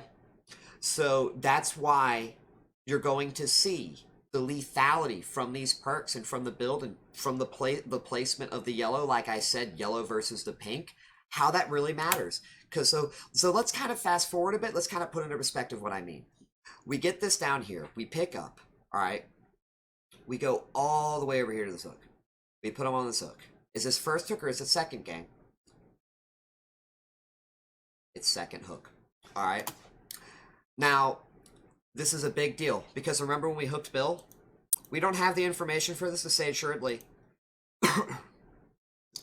But if the person up here after we hooked Bill that did this one gen that I was talking about multiple times, if that was the Dwight, that's kill. That's a kill. We go back, kill Bill. That's 2K. All right. So really think about how different it would have been if we didn't get that hook, because it would not have been a 2-kill. It would have been a second hook on the Dwight. Here's what could have happened. We could have gotten a second hook on the Dwight. We would have maybe gone back and killed Bill. They could have unhooked. And then maybe we still, due to our just sheer chase potential, we could have still probably done something. I'll be honest, gang. Now that I really think about it, hell, we have so much lethality and chase, maybe it doesn't matter. But it definitely wouldn't have been the safest bet. It definitely wouldn't have entirely been in our favor. And we are kind of banking on that pressure I'm talking about, right? Everything still has to work out pretty well. And so that's kind of why it matters that we have this lethality and we get the pressure that we do from these kind of chases, okay? Because we were able to put through a 99 sprint burst. We come in through here, gang. He pre-drops. 99 that sprint burst, but it literally doesn't matter. It literally doesn't matter. It's a fast fault. Fast fault 99 sprint burst to a window. It does not matter. All right. That is just one of the two. I've got one more example before we wrap things up. I know this is a very long explanation, but since, you know, like I said, we don't have the perks to kind of really summarize things, I want to do things differently with this one match. We down pick up, there's one more chase. This one is more near the end, okay? This one is play with your food centric though, all right? So the match is about damn near over. We're about right over here. We have the hook going, gang. This is basically, if anyone's wondering, why does Dwight not go for the save? He's on death hook. He very likely is playing for himself at this point. One teammate's dead, one person's on hook, Kate's injured, which means Kate can't really do much on her own. He's probably thinking to himself, I'm just getting the fuck out of here. But excuse my language, pardon my French, gang, if I may be crass, that's literally what's on Dwight's mind. Dwight wants to GTFO. He does not care about the Claude. He does not care about the Kate. Alright? But Kate actually cares about the Claude. If not only because she's displaced from the exit gates. Remember where exit gates are actually positioned, she can't get to a gate. That's probably a big part of it too. But because of that, that is how we are able to get this chase going with Kate. So we get this yellow, we actually do kind of see her, and that's why we commit. That's why we really start going fully in this direction. And I want y'all to really pay attention to what happens in this chase, because just like we saw the exhaustion with the sprint, with the 99 sprint burst, we're not going to see a 99 sprint burst here. We're going to see something different. And we were able to beat this because we had play with your food stacks, though. So look at this. I fuck up the pink. This is actually, I really fucked this up. I'm going to say this right now. we might have beat her here. We might have been able to hit her at this window.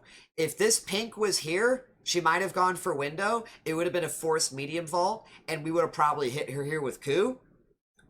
But because I fucked it up, we had to rely on play with your food entirely. Because without 2 stacks of play with your food, especially if she didn't do what the hell she just did, she would have made it to this. She would have made it to this. But even if she went for it directly, we are moving at over 8 meters per second, gang. With coup de grace and yellow bottle alone, you're moving around 7.5 or so meters per second. At base with coup, you're moving, I believe it's around 6.9 meters per second. So yellow bottle puts that at 7. 2 stacks of play with your food, that easily puts you beyond 8. You know, you start getting to a point as Clown with all this shit piled on top of each other, you were moving as fast as Billy with this chainsaw. It's crazy. And that's how we go across the full tile. Look at this. She gets the Lithe. She gets the Lithe. She's going all the way around. She's not slowed down at all. We don't get a pink, so this is all just her base movement speed versus my speed with the haste.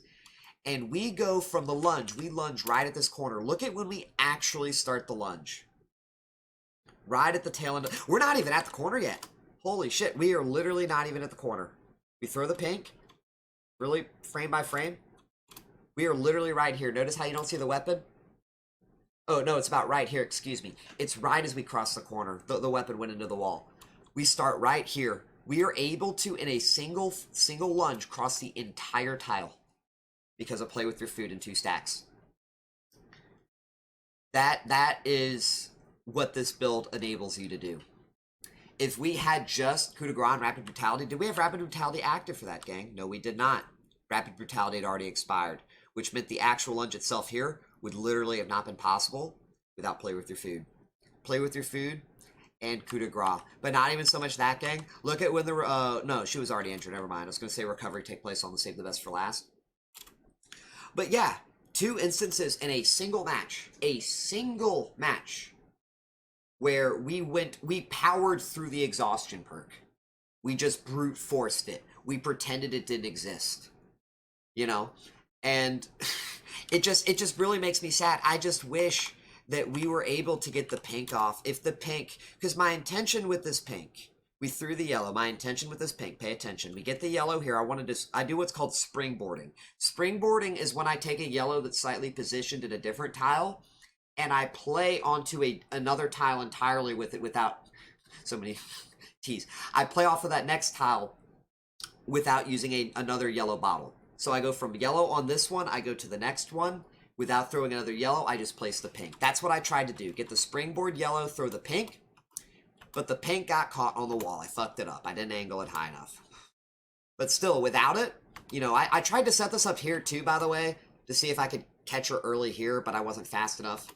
But it just didn't matter, gang. It didn't matter. We were able to catch her with play with your food.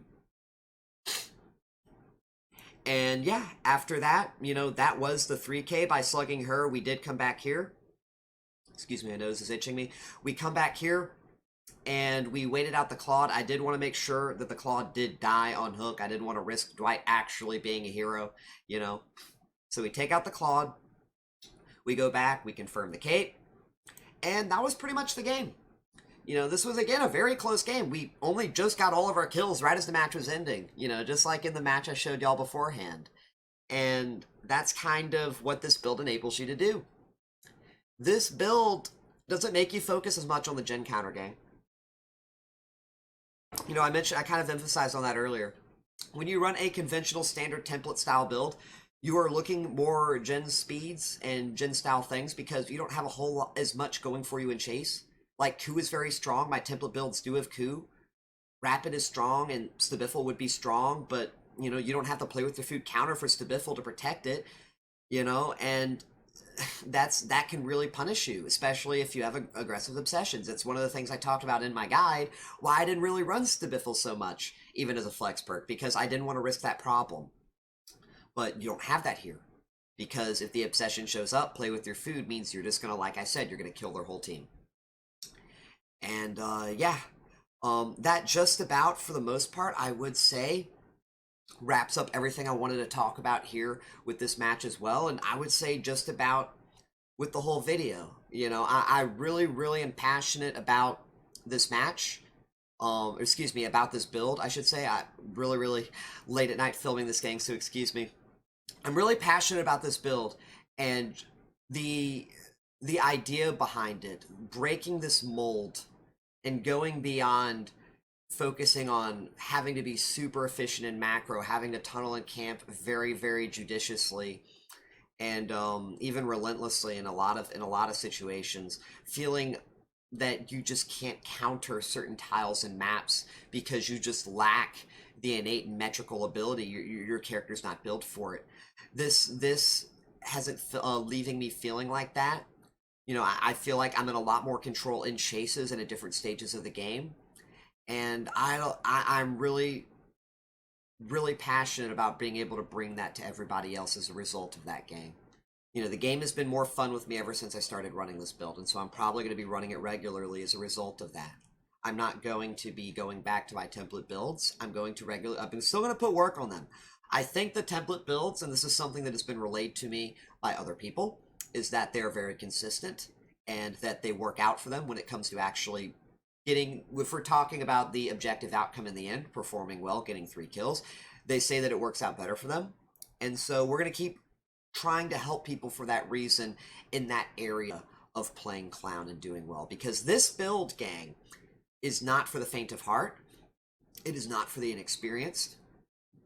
And it entirely relies on your ability to use Clown's power and play well in chase.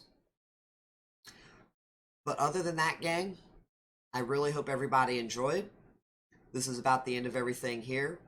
If you would like to see matches like these live, if you would like to ask me questions about this build, if you would like to interact with me directly, I stream live on Twitch TV, same name as you see here, Aaronad. I'll be sure to put a link in the description.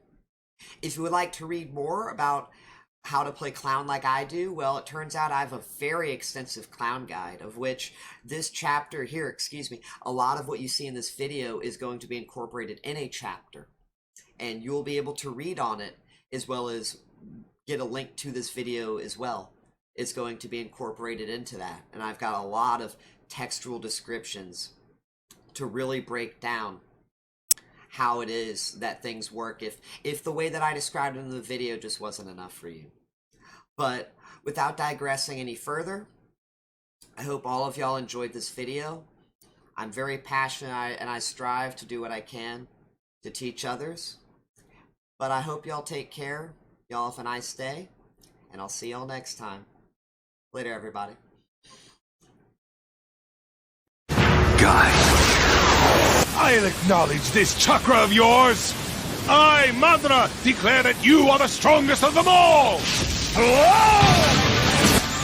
What? He's bending space.